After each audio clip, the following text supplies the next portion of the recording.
Hi everyone. Just got off work. Um, it's cold. So the sunrise and the rainbow, they did not last long because winter. In um good old Victoria, laying down under. Do not dog me for that very cringe um accent. God.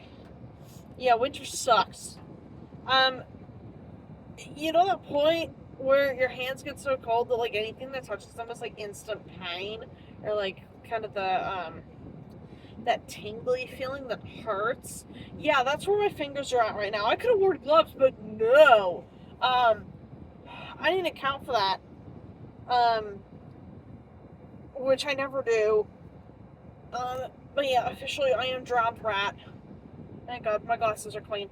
So I thought I would drive home and do a little tiny vlog or something.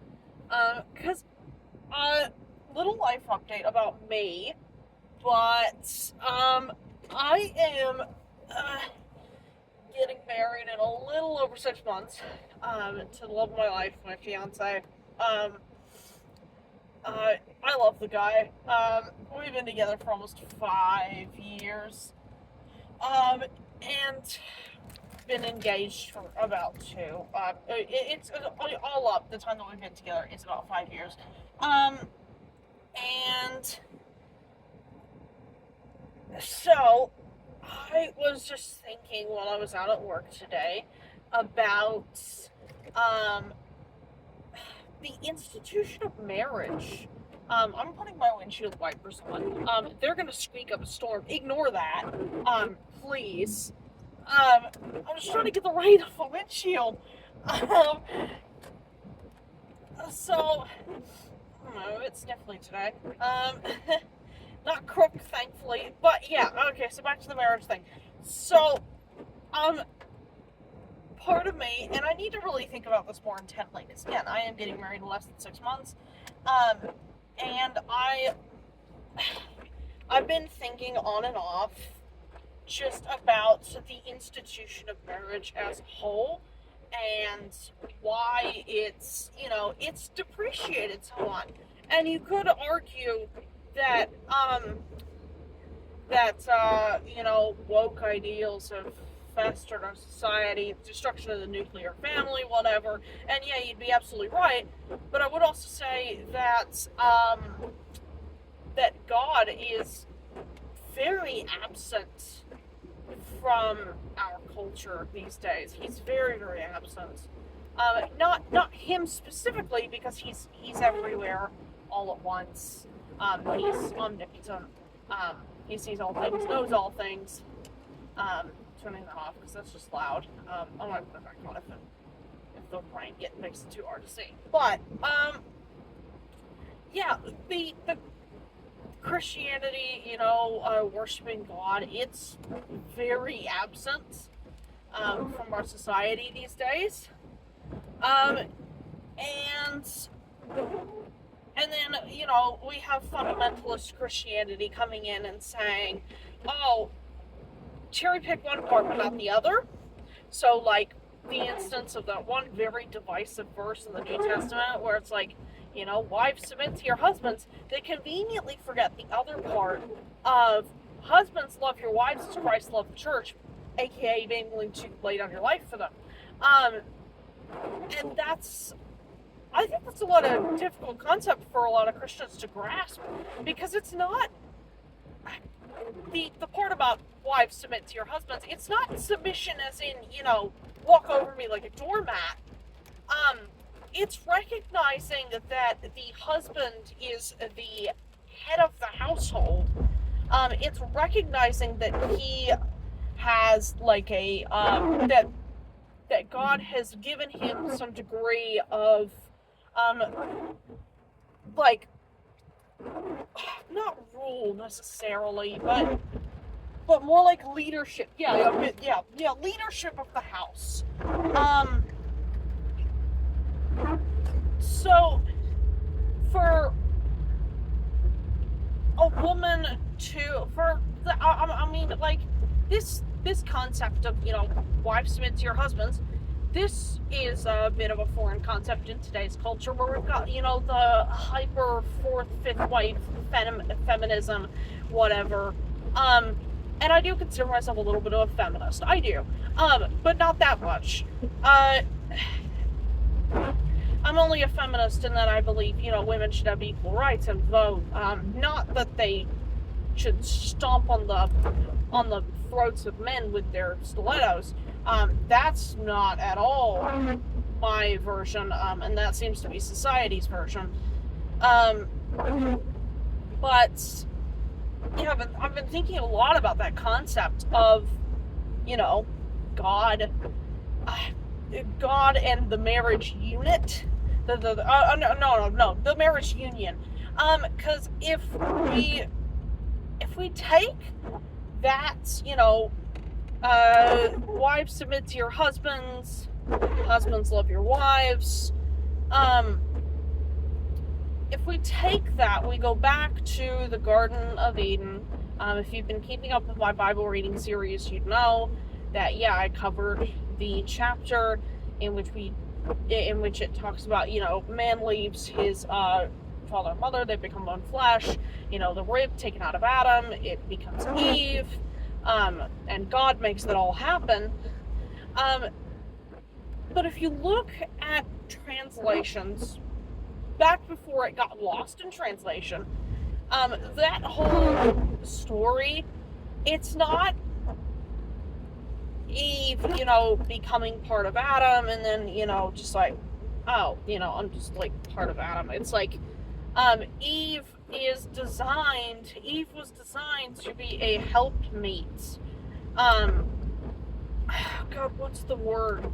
I forget what the word is. I think it's, I want to say either Greek or Hebrew. I think it's Hebrew. But the original, Hebrew, I think it's Ezer Kenegdo? I think so. I could be wrong. But yeah, it's called helpmeet. And again, we'll put forward the idea of God becoming our helpmeet, in that he helps us, but he also meets us where we're at. And Jesus, by proxy, does the exact same thing. So yeah, thinking about, the marriage institution a lot, how much it's depreciated. We have lost sight of, that helpmeet function. And marriage and relationships by proxy have become irrelevant, because it's, it's the casual hookups, the lack of general commitment in our society. So I would put forth this, challenge to Christians, especially young Christians like myself. I'm currently 23. I will be almost 24 by the time I get married. This would be something that I would put forth to young Christians like myself, who are either in the dating phase or, in the to be married phase, engaged, whatever, or who are already married. Think very intentionally, especially before you get married. I definitely challenge you to think very intentionally before you get married about where you want your relationship to go in the light of Christ, in the light of how Christ loves the church. The whole thing about submission is it's not supposed to be submission as in, just, walk all over me like doormat, like I said earlier. It's not doormat. It's recognizing that God has given the husband a special role of leadership in the home, and the wife is meant to come alongside him. The wife is meant to help him and to meet him where he's at. And that's really a focus that I know that I want to employ in my marriage, is recognize that my future husband, who's my fiance at the moment, he has a very special role, as leader of the house. And it is my job as a future wife to come alongside him, to help him, to meet him where he's at. The man leaves his father and mother, joins to his wife, and they become one flesh. Two independent halves, but they come together to form a whole while still staying independent selves, and under that they come under the light of Christ. God, that was a bit of a a rant there. Well, not really a rant, more just like a just a thing. But yeah, like that's something to really keep in mind, I would say, if you are one of those young couples looking to enter into marriage or even into a relationship. If you're a young Christian, really, like, please think about that. Please, absolutely think about that. Because for a long time, I thought that idea was silly of, wives submit to your husbands, whatever. Because I thought it would, I'd have to, give up my agency as a woman, but not really at all. If you read the Bible cover to cover long enough, you start to see that God actually really loves women, and He puts women in places of authority and agency in the Bible that culture necessarily wouldn't do. If you think about the Gospels, the first people to see him alive were not the male disciples. It was Mary Magdalene. She was the and I think about two other women. It was the women who were the first to see Jesus alive, and that's a big thing because as a lot of Bible scholars will tell you, a woman's word was not always trusted in that time. So for women to be the first to see Jesus alive after his resurrection, that's a big thing. It's a big thing, and it shows just how much God values women. So yeah, I thought I would share my thoughts on biblically led marriage and stuff.